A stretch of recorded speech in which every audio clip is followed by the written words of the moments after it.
ওং নমো ভগবতে বাসুদেবায়। আমার প্রিয় দর্শক বন্ধুকে আমার আন্তরিক অভিনন্দন, শুভেচ্ছা ও ভালোবাসা জানাই। আমি আশা করি অনাদির আদি গোবিন্দের অশেষ করুণায় আপনারা সকলেই কুশলে আছেন। আজ আপনাদের কাছে যে বিষয়টি নিয়ে উপস্থিত হয়েছি, বিশেষ করে মীন রাশির জাতক জাতিকাদের ক্ষেত্রে আজীবন অর্থাৎ জন্ম থেকে মৃত্যু পর্যন্ত বিস্তারিতভাবে আলোচনা করব। ধৈর্য সহকারে আপনারা ভিডিওটি দেখবেন। দেখুন, যেহেতু মীন রাশিটি রাশিচক্রের দ্বাদশতম রাশি এবং শেষ রাশি, এবং এটি এর অধিপতি গ্রহ হচ্ছে বৃহস্পতি, এবং সাধারণত মীন রাশির জাতকদের মধ্যে মধ্যমাকৃতি, রূপবান, গৌরবর্ণ এবং খুব সুন্দর চক্ষুদয়, এবং এই রাশিটি দ্বি স্বভাব রাশি, মানে যেটাকে দৈত্য রাশি, জলরাশি, এবং বৃহস্পতি অধিপতিকর গ্রহ কালপুরুষের ঠিক পদদ্বয় এবং বিশেষ করে উত্তর দিক এটি নির্দেশ করে। এই রাশিটিতে পূর্ব ভাদ্রপদ অর্থাৎ বৃহস্পতির নক্ষত্র 3 ডিগ্রি 20 রয়েছে, এবং উত্তর ভাদ্রপদ নক্ষত্র 13 ডিগ্রি 20, রেবতী নক্ষত্র রয়েছে 13 ডিগ্রি 20 নিয়েই কিন্তু মীন রাশিটি গঠিত। অধিপতি গ্রহ বৃহস্পতি। এই মীন রাশি জাতকের বৈশিষ্ট্য, সাধারণত রাশিচক্রে মীন রাশির প্রতীক হচ্ছে দুটি মৎস্য, অর্থাৎ রাশি বলয়ের শেষ রাশি হচ্ছে মীন। এর অর্থ অনুধাবন করলে আপনারা বুঝতে পারবেন জীবনের শেষ লগ্নে মানুষ কি চায়। অতীত ও ভবিষ্যতের হিসেব মিলিয়ে উপলব্ধির অতল সমুদ্রে গভীর রহস্যের সমাধান তারা চায়। এই রাশির অধিপতি বৃহস্পতি, আবার রাশিচক্রের নবম রাশি ধনুর অধিপতি গ্রহ বৃহস্পতি।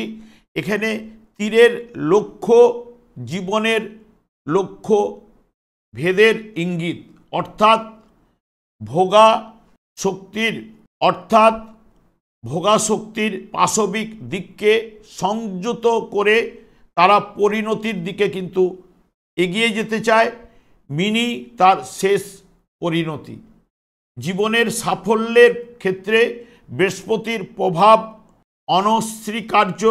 মিনের পক্ষে চন্দ্র, রবি এবং বৃহস্পতি অনুকূল বা গুরুত্ব সর্বাপেক্ষা অধিক। কর্মযোগী শুক্রের তুঙ্গস্থান এবং বালচ্যুত বুধের এটি নীচস্থান। রাশিটি দ্বিস্বভাব জলরাশি। বিশুদ্ধ জ্ঞানের ক্ষেত্রে বা কামনার কারক শুক্র তুঙ্গ শক্তির বিকাশ হয়, কিন্তু বালচিত জ্ঞান ম্লান কিন্তু এই জায়গায় হয়।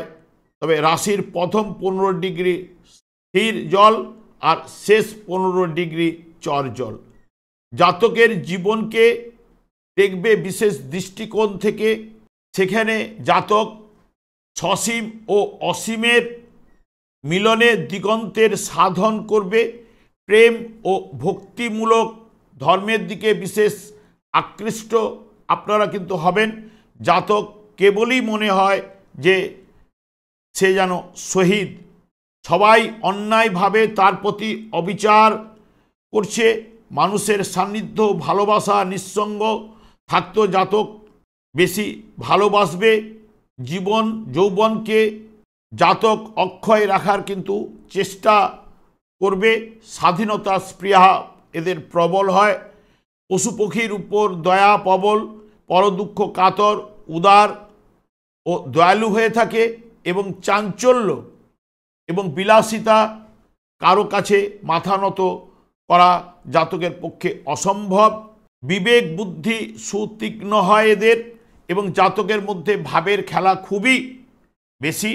আনন্দের নেশা ও প্রবল হয়, এবং অন্যের সমালোচনায় জাতক একেবারেই সহ্য করতে কিন্তু পারে না। আধ্যাত্মিক দিকে জাতক খুবই উন্নতি করে, এবং প্রয়োজন বোধে জাতক সব সুখ সমৃদ্ধিকে হেলায় কিন্তু ত্যাগ করতে পারে।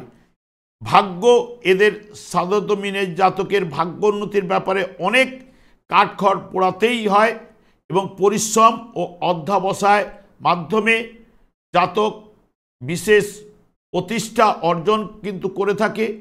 23 বৎসর থেকে 33 বৎসর সময়টি জাতকের পক্ষে ভাগ্য উন্নতির সময় এবং সাহিত্য রচনা, ব্যাংক, প্রকাশনা, ট্রান্সপোর্ট, ব্যবসায় প্রভৃতির মাধ্যমে জাতক বিশেষ কিন্তু উন্নতি করে। 37 থেকে 47 এই 10টি বৎসর জাতকের প্রভূত অর্থ ও সম্পত্তি লাভ কিন্তু হয়ে থাকে এবং শরীরের দিকে জাতক সতর্ক দৃষ্টি থাকে। কাজেই বার্ধক্যের অর্থকষ্ট জাতক কিন্তু তেমন পায় না।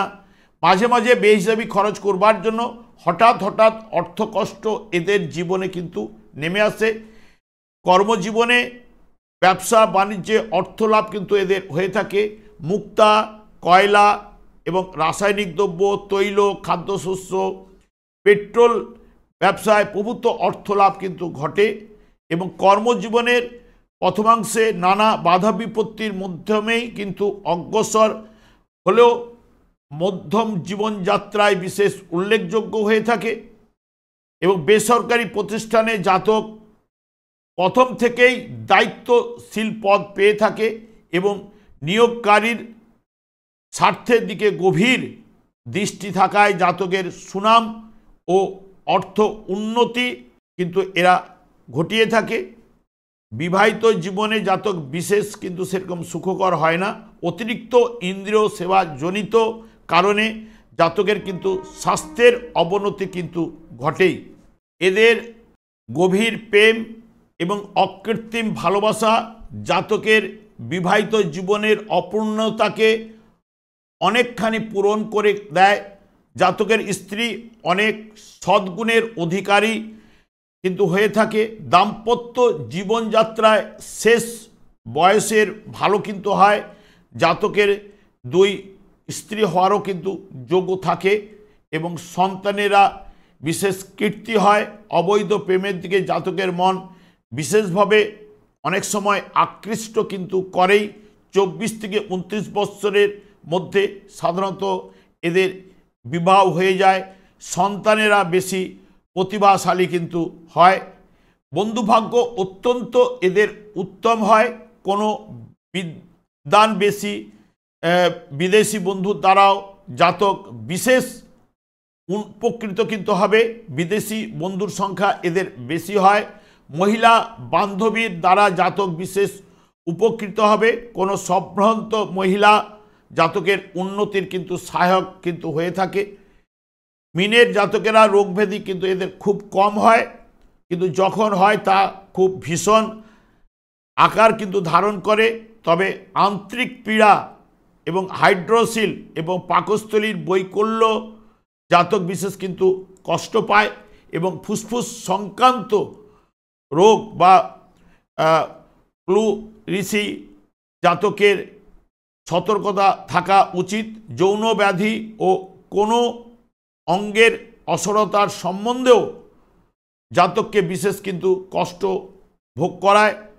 বিশেষ করে এগুলি শেষ বয়সে কিন্তু ঘটে থাকে। এমন কোনো কাজ নেই যাতে জাতকের যোগ্যতা প্রকাশ কিন্তু পায় না এবং কাব্যচর্চা, সাহিত্য চর্চায় এবং অধ্যাপনা, বড় কোম্পানির ম্যানেজার, চিকিৎসা শাস্ত্রে এবং জাতকের যোগ্যতা বিশেষভাবে প্রকাশ পায়। সঙ্গীতেও জাতকের কৃতিত্ব এরা কিন্তু দেখতে পারে।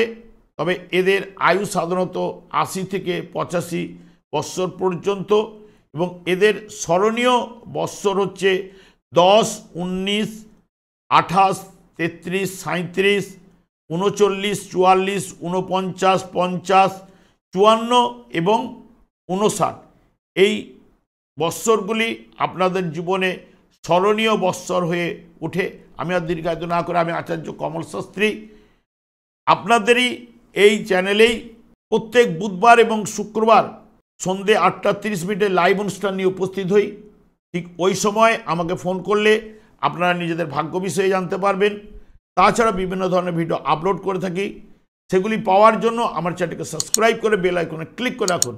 যখন আমি লাইভ অনুষ্ঠান বা যে কোনো ভিডিও আপলোড করলে আপনাকে নোটিফিকেশন পৌঁছে যাবে। আমি অনাদির আদি গোবিন্দকে প্রার্থনা করি আপনারা ভালো থাকুন, সুস্থ থাকুন, আনন্দে থাকুন। আজ এই পর্যন্ত, পরের ভিডিওতে দেখা হচ্ছে। নমস্কার।